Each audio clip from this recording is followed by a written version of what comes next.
From the author of Spinsterella, The Strange and Unusual Romance and Spellbound, A Darker Shade of Black comes the legendary Magic Tilda. Pick up the conclusions of the Spinsterella trilogy in paperback and e-readers this Halloween. In a previous video, I talked about the non-profit game, and in that video I talked about how non-profits operate and how non-profits get their money from people and their causes. In this video, I'm going to talk in depth about how non-profits exploit the black community. And in order to understand the non-profit, you have to understand the phrase I often use, making money at the expense of the Afro-American Negro.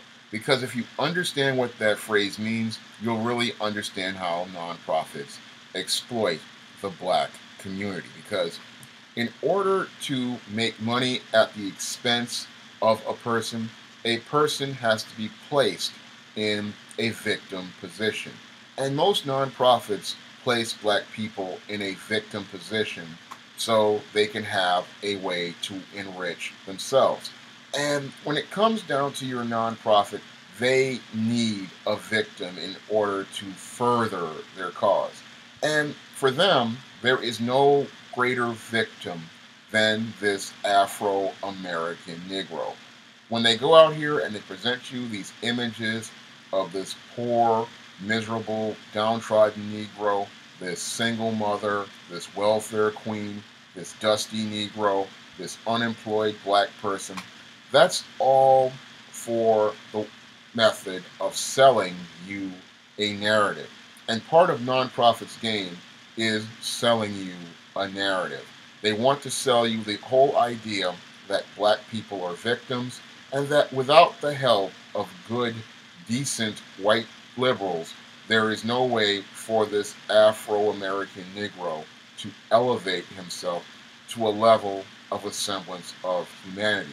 Without these social programs or these nonprofit programs, there is no way for this person to come up.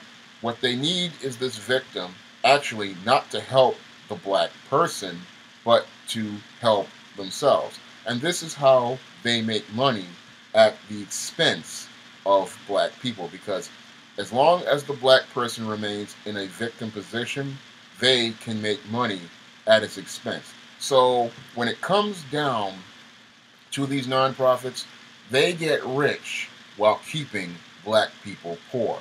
Because if a black person were to come up on their own and have their own economic base, that would threaten the not only the nonprofit's business model, it would also refute many of the narratives that these nonprofits have regarding poor black people. Because in order for the nonprofit to make money, they need to show that black people are poor, black people are miserable, and that without the help of the nonprofit, they won't be able to elevate themselves. If the black person is out here elevating themselves, then there is no real need for the nonprofit, and that means the nonprofit will not be able to profit from grants that they get from corporations and foundations.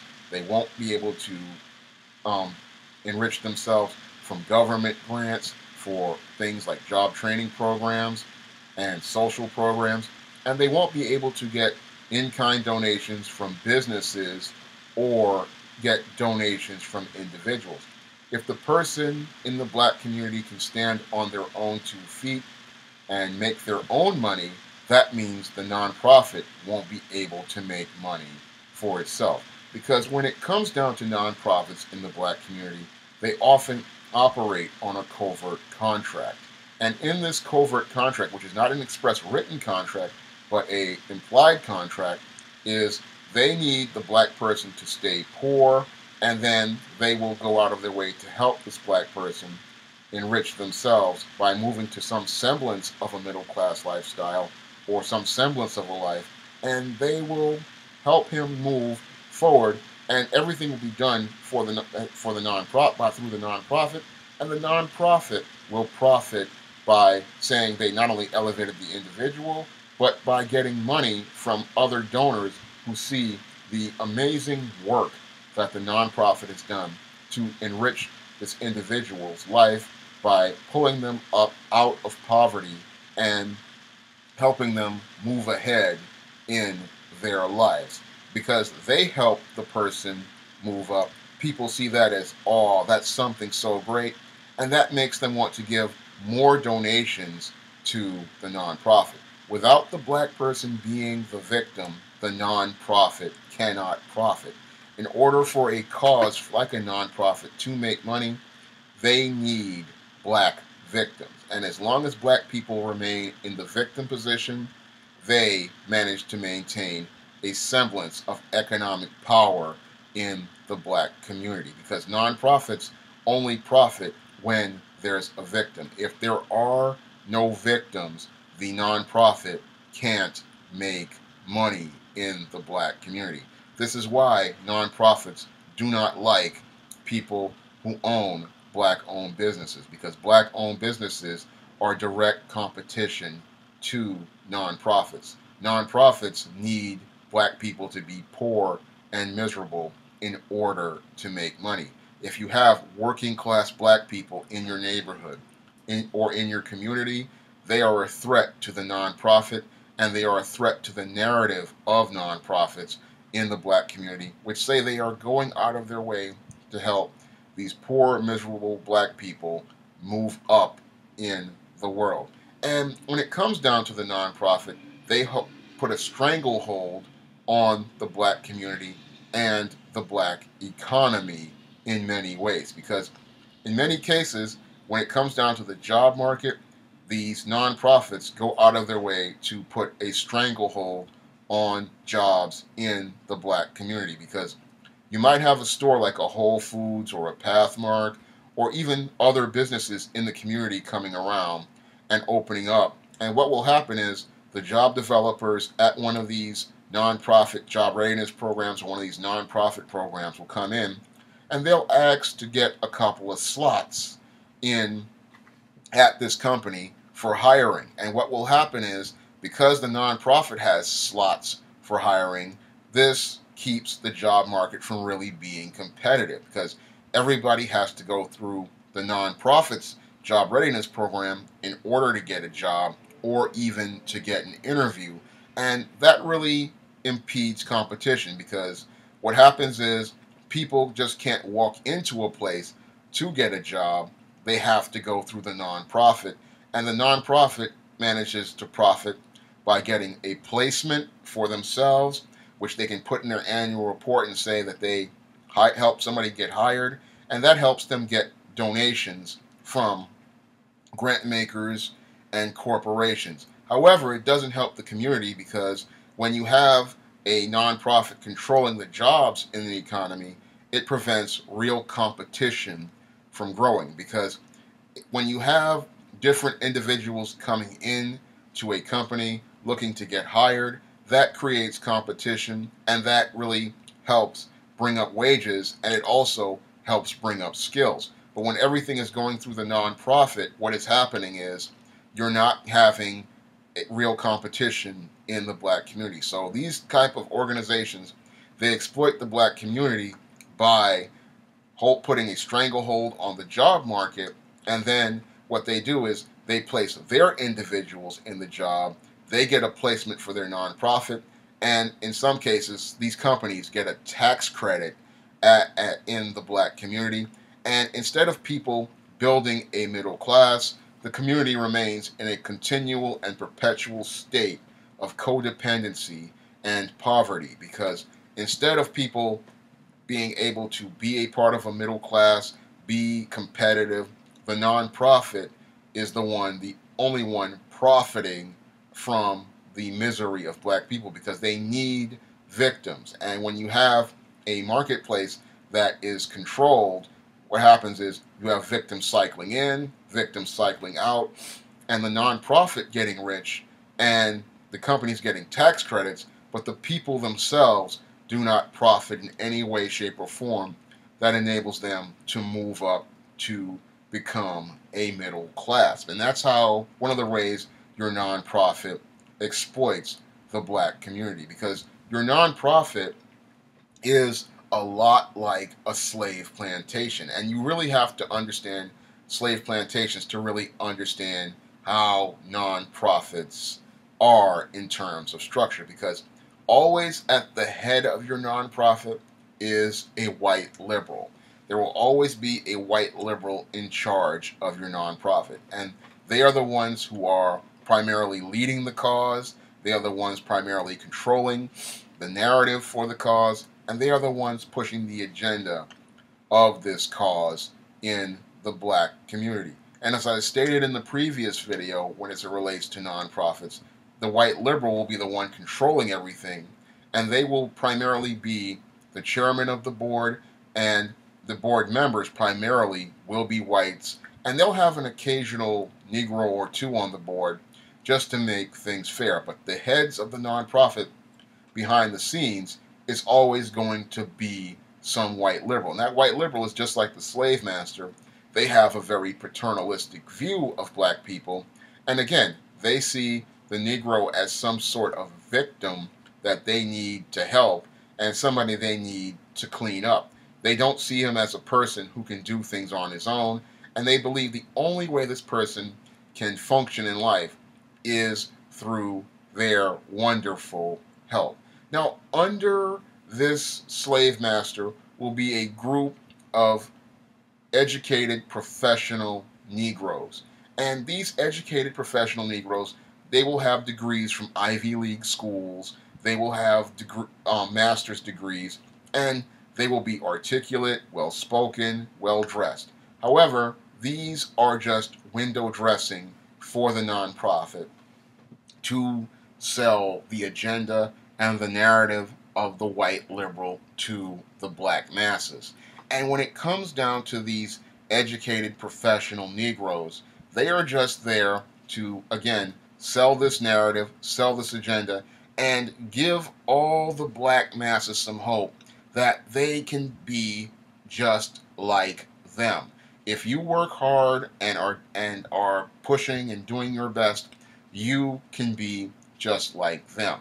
And these are the type of people that they bring in. And what a lot of people don't know about these kind of guys is that many of these guys never set foot in the inner city. Some of them are suburban blacks, some of them are middle class blacks, and they'll be in these positions just, again, so that they can get some quote-unquote street cred, or they can elevate themselves to a higher level. Usually, these kind of guys, they're here for a minute, and then the next, they're gone. Once they have achieved what they want to achieve, they then move on to private business, or they move on to politics, or they move on to another nonprofit. And the people in these positions usually are your CEOs, your vice presidents, your director of programs, your director of the entire program. These are these educated Negroes that they have in the position.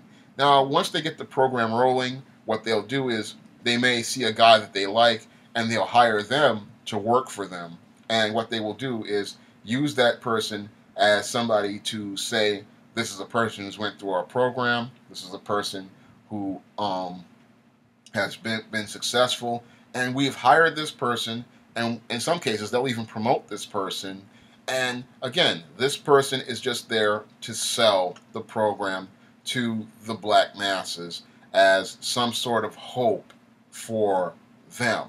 And that's the foundation of the house Negroes as it relates to your nonprofit. Because your nonprofit, again, is like a slave plantation. You have the white liberal at the top who's controlling everything, and then you have these house Negroes, and the house Negroes' job, again, is to sell that program to these masses. Moreover, their job is to be the face of the program to the black community, and be the people that go with this white liberal to different functions and different places so they can sell the program to grant makers and corporations. Their goal with these well-dressed, educated Negroes is to have somebody to sell their program to grant makers and corporations. And when they see these individuals, the white liberals in other social circles see them, they then want to donate money to their causes so they can have a way to get a tax write-off, because they see these Negroes being cleaned up and presented as a semblance of human, And the nonprofit really is not about enriching black people. It's about making a white liberal rich at the expense of black people. Now, under those house Negroes who are in the executive and management positions, you will have what I call the field Negroes.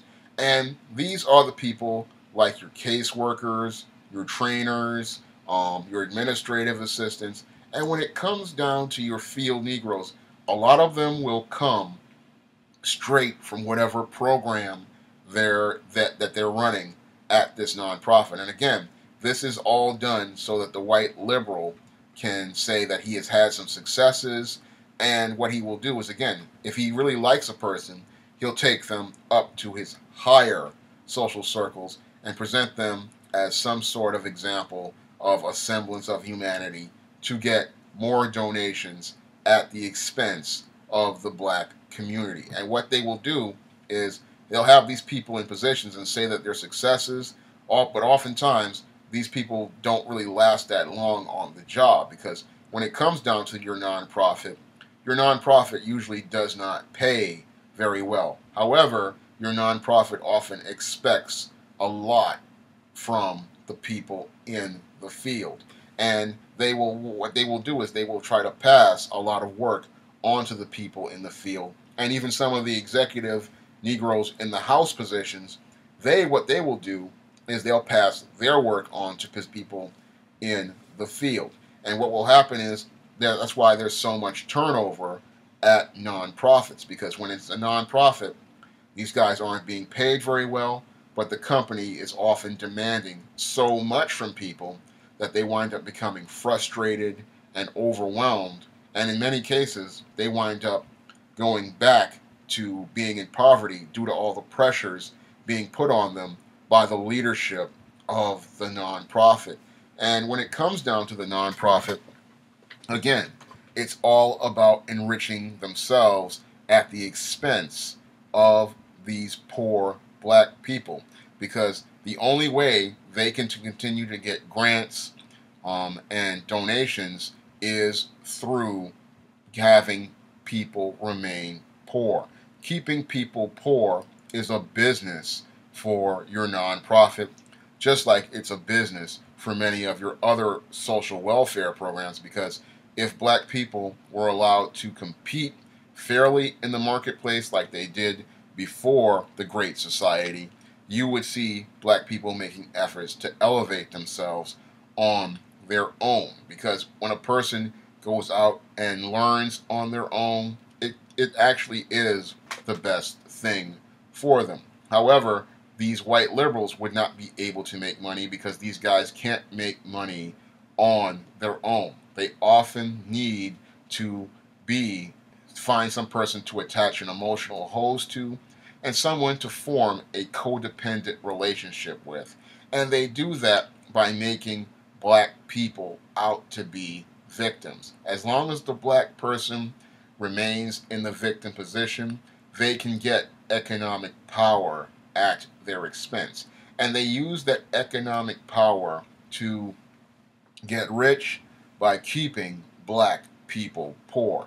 This is why nonprofits are very dangerous in the black community, because nonprofits exploit black people by saying that they are poor and miserable, and that really prevents black people from actualizing their potential as people. Because when these guys come in and put strangleholds on the job market, put strangleholds on business, and push a victim narrative, that prevents people from being able to go out on their own and try to be the best people they can be and make efforts to actualize their potential by pushing themselves to go to another level. As long as there's somebody to tell you you're a victim, you're never going to be able to get up and start making efforts to survive. And in cases of many nonprofits, they don't help people become survivors. They enable them to continue remaining in the victim position. And as it relates to black people in nonprofits, the nonprofit is one of the big enablers in the black community. And they enable black people by telling them that they need their help to go out and do things, when they could actually go out and quite easily do a lot of these things on their own, and they could get these jobs on their own. And that would be the best thing for the job market and black people overall, because when you have black people working on their own, they can actualize their potential. And what really hurts black people with nonprofits that exploit them is that they have this victim mindset, and they continue to go on with this victim mindset, believing that they need that in order for them to move on, they're going to need somebody's wonderful help. When in actuality, that's not help. That's enabling.